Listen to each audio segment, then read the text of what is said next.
Hello, my dear viewers, and welcome to Grundkurs English.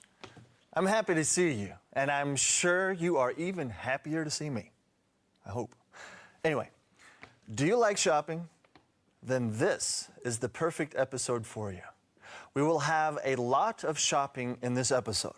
Shoppen, shoppen, und mehr shoppen.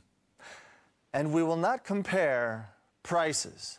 Our lovely Carolyn will talk about the comparison, den Vergleich, in today's grammar. She will also talk about adverbs and adjectives. Today, you will see me at the flea market in Boston. Carolyn? Oh, yes, Eric, what a surprise. Du scheinst ja hellseherische Fähigkeiten zu haben. Wir haben heute nämlich die Steigerung, the comparison, auf dem Programm. Und the most remote area, frei übersetzt die abgelegenste Ecke, ist ja schon der Superlativ. Bevor wir uns aber mit Erics Einkaufsabenteuern und der Steigerung von Adjektiven und Adverbien beschäftigen, noch ein paar allgemeine Informationen zum Thema Adjektive und Adverbien. Was hat es mit denen auf sich? Adjektive beschreiben ein Substantiv. Zum Beispiel, Eric ist laut. Wie ist Eric? Laut. Adverbien dagegen beschreiben ein Verb, ein Adjektiv oder ein anderes Adverb. Eric spricht laut. Wie spricht Eric? Laut. Im Deutschen sind die beiden gleich, im Englischen leider nicht. Wie sehen die Dinger denn nun aus? In den meisten Fällen wird ein Adverb gebildet aus Adjektiv plus li. Ich habe da eine kleine Übersicht für Sie.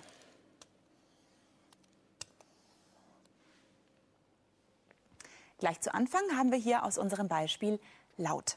Eric is loud. Das ist das Adjektiv, es bezieht sich auf ein Substantiv, nämlich Eric. Das Adverb ist loudly. Es gibt natürlich auch ein paar Ausnahmen. Unbedingt merken sollten Sie sich, dass das Adverb von good well ist. The speaker is good, der Sprecher ist gut. Aber he speaks well, er spricht gut.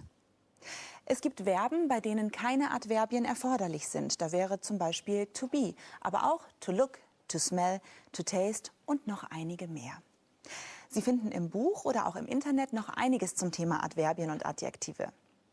Da wir gerade von Riechen und Schmecken reden, ich glaube, dazu hat Eric noch was zu erzählen, oder? Oh, Carolyn, I had pastry that was so good. And the smell was so yummy. Anyway, you will see me now at a beautiful market with beautiful pastries, and the beautiful Carolyn will talk about all the beautiful comparisons later.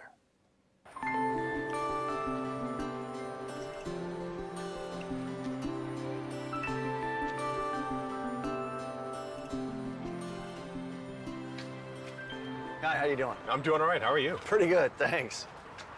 What can I do for you? Yeah, I'd love to try a pastry. Well, why don't you try this one? Wow. That's pretty tasty. Right? Yeah. I'll try another one? Yeah.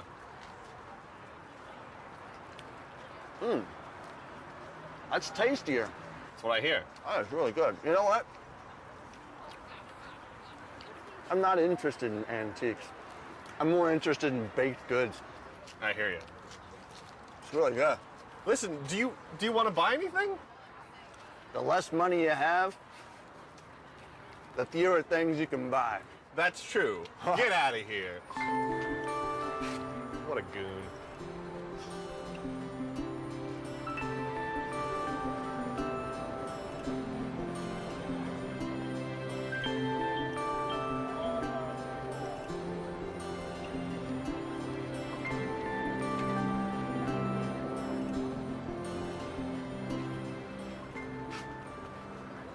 Hey, how you doing? How's it going? Pretty good, man. I'd like to buy some flowers for Uncle Mike. Do you have any suggestions? Yeah, we have these wet hydrangeas over here.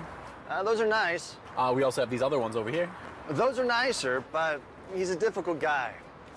Those aren't very good. Those are even worse. Wow, those are the prettiest lilies I've ever seen. I'll take 3, please. All right, I can wrap these up for you. Man, It's not very warm today. Boston's weird weather. You think it'll be warmer tomorrow? Hopefully it'll be warmer tomorrow. You think today will be as cool as tomorrow? Well, today's turned out to be pretty nice, so let's hope so. Thanks. Thanks a lot. Das waren aber wirklich schöne Blumen. Dein Onkel hat sich bestimmt gefreut. Sehr beeindruckend, deine Manieren, Eric.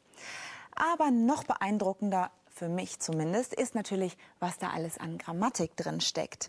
Denn wir sind, wie gesagt, heute bei The Comparison angelangt. Es gibt 2 Steigerungsarten im Englischen.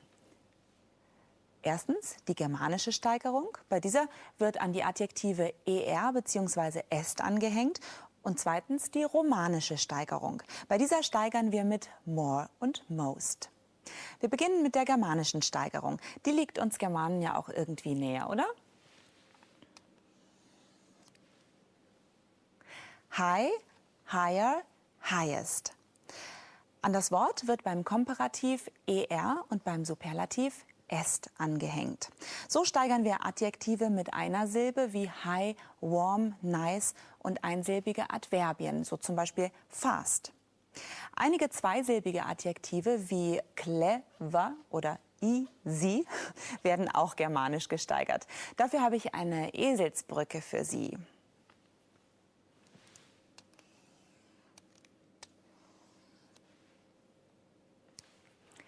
Auf der Erle sitzt ein Y-O-W. Alles klar, oder? Na, ich erkläre es vielleicht doch noch mal kurz. Also, Adjektive mit 2 Silben, die auf die Buchstaben ER, LE, Y oder OW enden, werden germanisch gesteigert. Wir schauen noch mal bei Erics Einkaufsbummel rein. Da wird zwar vor allem geschnorrt, aber auch gesteigert.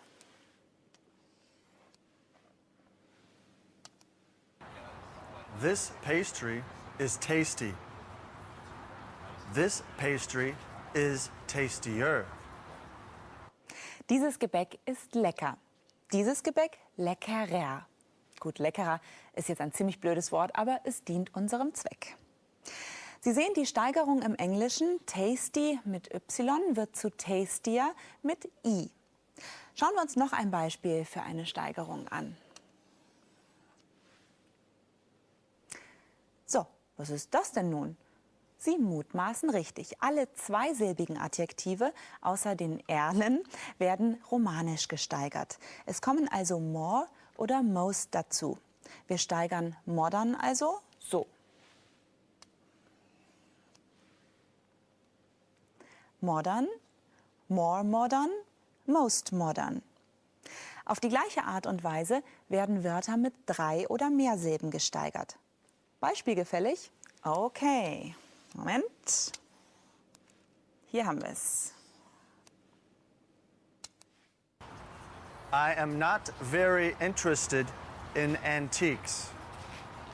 I am more interested in baked goods.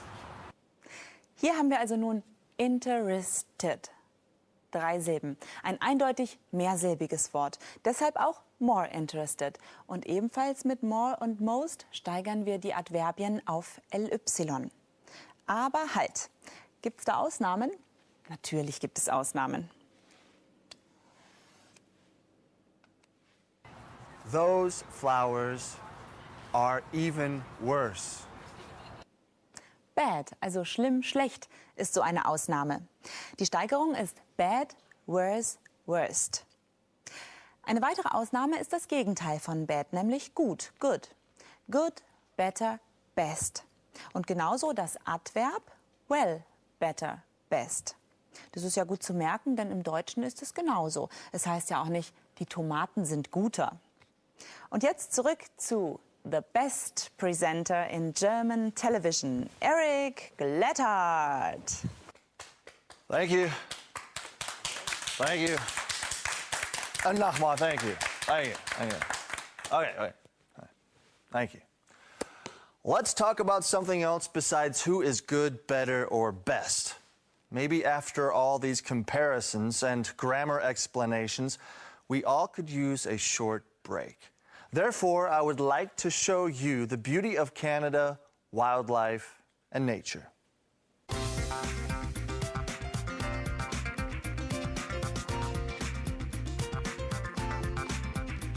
Canada lies on the North American continent between the Atlantic in the east and Pacific in the west. The country captivates most of all with its huge and beautiful nature parks. The landscape feels wild and grand.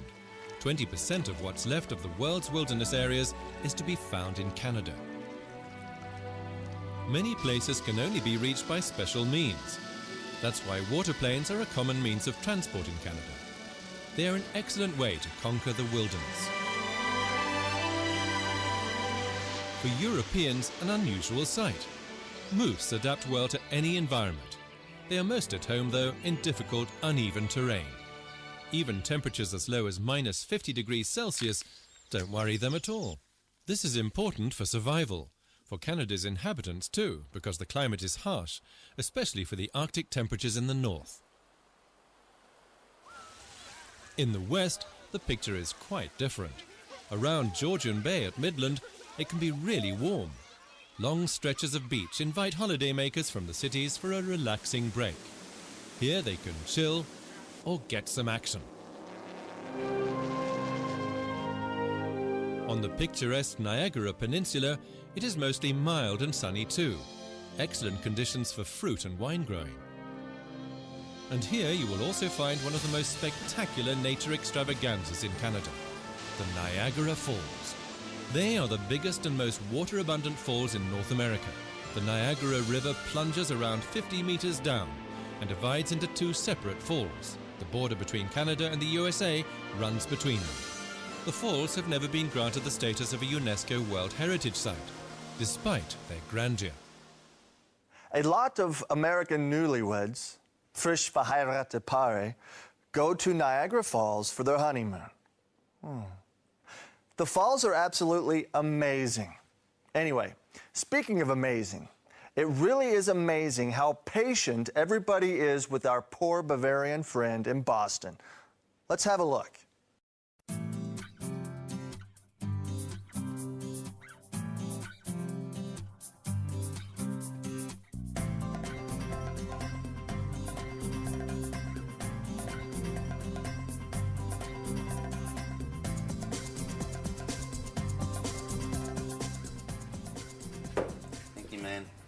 The Quincy Market is also a great place to go in Boston for both shopping and dining. If I heard you right, although one can go shopping and dining at Quincy Market, but there are many other places to go, believe me. No, also, not although. Although heißt obwohl. Although. Also heißt auch. Also. And you know where another fantastic place to shop is? The Quincy Market in Boston. I went there after I compared pastries. I compared some more stuff there, and Carolyn would like to explain some more about comparing. Good, better, Carolyn. Oh, Eric, vielen Dank. Das ist wirklich ein beispielhaft vorbildlicher Superlativ. Wir haben vorhin ja schon einiges über die Steigerung und den Vergleich gesehen und gehört. Wir wollen uns jetzt mit der Satzstruktur bei Vergleichen beschäftigen. Das kleine Wörtchen than können wir mit als übersetzen. Das ist der klassische Komparativ, also Vergleich. Etwas ist besser, schlechter, schöner, lauter als etwas anderes. In unserem Fall ist this flower, diese eine Blume, schöner als that flower, die andere Blume. Sie erkennen hier schon die Satzstruktur.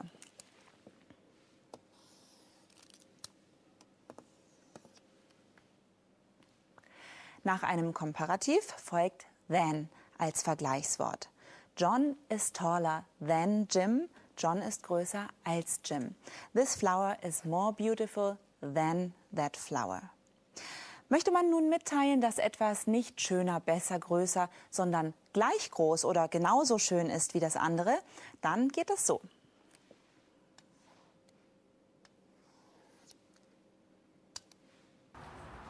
You think tomorrow will be as cool as today? Glauben Sie, morgen wird es so kalt wie heute? As cool as, so wie. Eine weitere Form ist das deutsche je, desto. Je schöner, desto besser. Im Englischen the. Ein Beispiel: The less money I have, the fewer things I can buy. Je weniger Geld ich habe, desto weniger Sachen kann ich kaufen. Das ist die traurige Wahrheit. The steht mit jeweils dem Adjektiv in der entsprechenden Vergleichsform. Hier ist das less weniger und fewer ebenfalls weniger. The faster you finish, the sooner I can take over. Finished? The less you talk, the sooner I am finished. Also, nur noch eine kurze Anmerkung zum Thema less und fewer, weil wir das ja gerade als Beispiel hatten.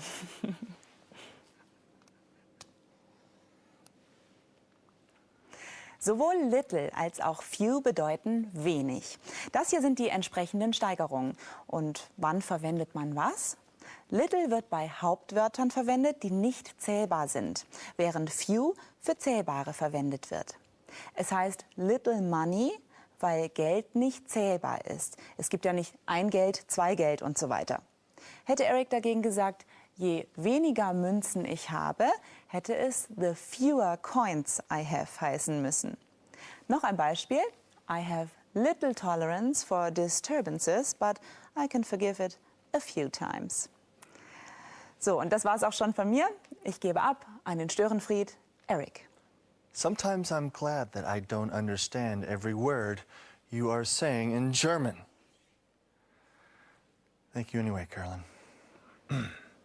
Today's Call a Cowboy has the topic please and bitte. Is it possible to get it wrong? Oh, yes, it is. Have a look.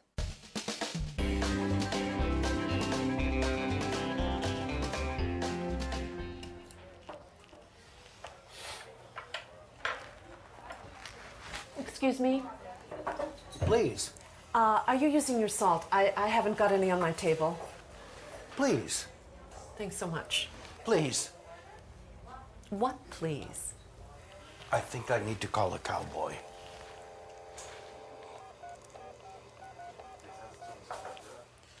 Hello, cowboy. I think I have a problem communicating.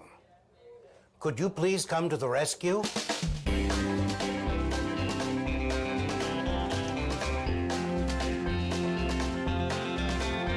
Okay, I'm coming to the rescue.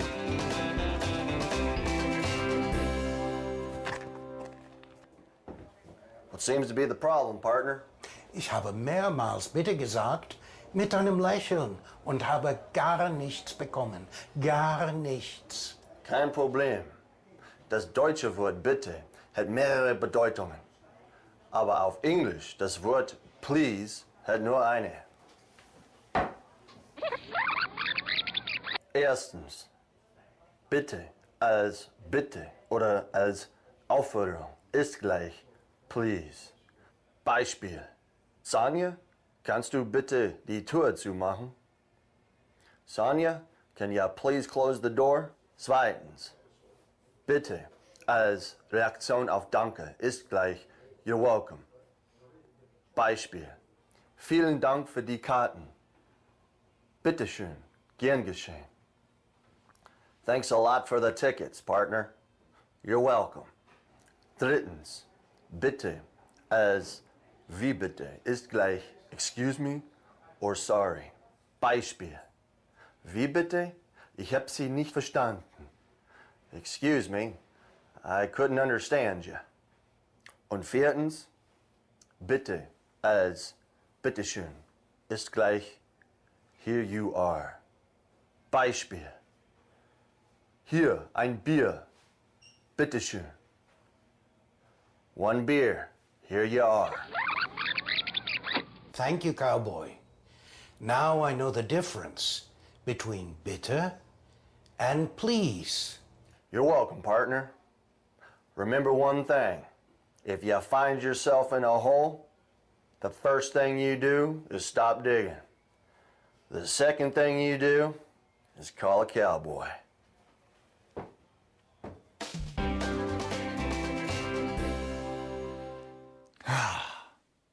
That cowboy ist ein richtiger gentleman, oder? Enough talking. Let's watch something. What do we have left? Klaus? Oh, hello. The two representatives of the wonderful language of English, Mr. Humphrey Bogart and Mr. Sherlock Holmes, are waiting to enter the stage. Please, gentlemen.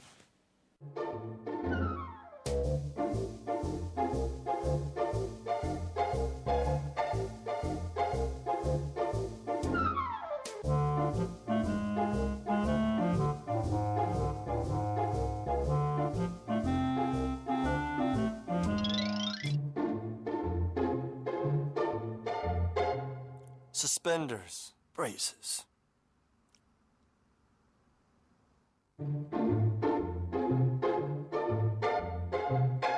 Sweater, jumper.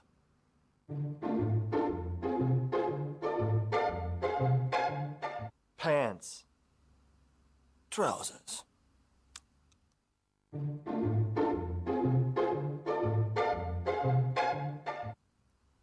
Underpants, underwear.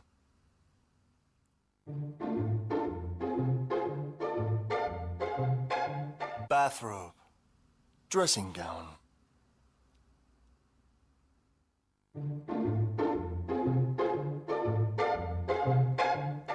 Pantyhose, tights.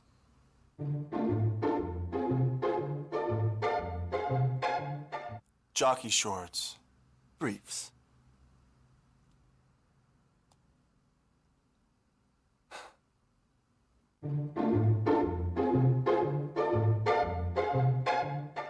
Vest, waistcoat.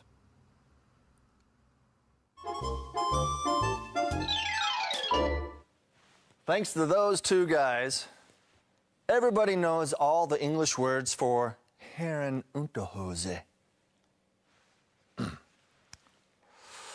What would one do without that knowledge? And speaking of knowledge, here comes the guy who knows everything about Grundkurs English, and he will take you to the language zone.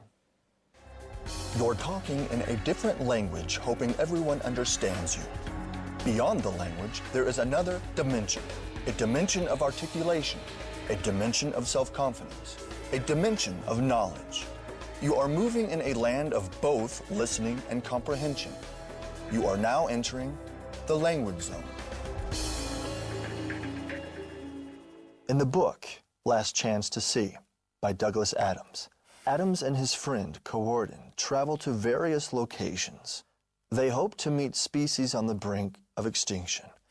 In the part we listened to, the two men needed a condom to wrap around the microphone so that they could put the microphone in the river and record the sound pollution the endangered river dolphins had to live in. Sometimes it takes more than using one's feet and hands in order to communicate in a foreign country. Our exploratory American friend, Eric, decided to visit a flea market in downtown Boston. He saw many things he wanted to buy, but he held himself back since it was the beginning of his Boston trip. Yet, he did buy a beautiful bouquet of lilies for his Uncle Mike, and he managed to trick a baker by acting as if he was interested in buying some baked goods. There were so many things for Eric to compare at the market, which fit very well in our program. Good, better, the best. Canada is such a vast country, we could not cover it in one episode. Therefore, in Into the English World, we presented once again Canada to you. The cowboy in this episode explains bitte and please. Humphrey and Sherlock gave us an idea what to say when we go shopping either in the US or the UK. If you want to buy a pair of trousers, you better make sure you're in England. And our Bavarian friend in Boston is wearing leather pants. I'm starting to like that guy. Because of him, we can now distinguish between although and also.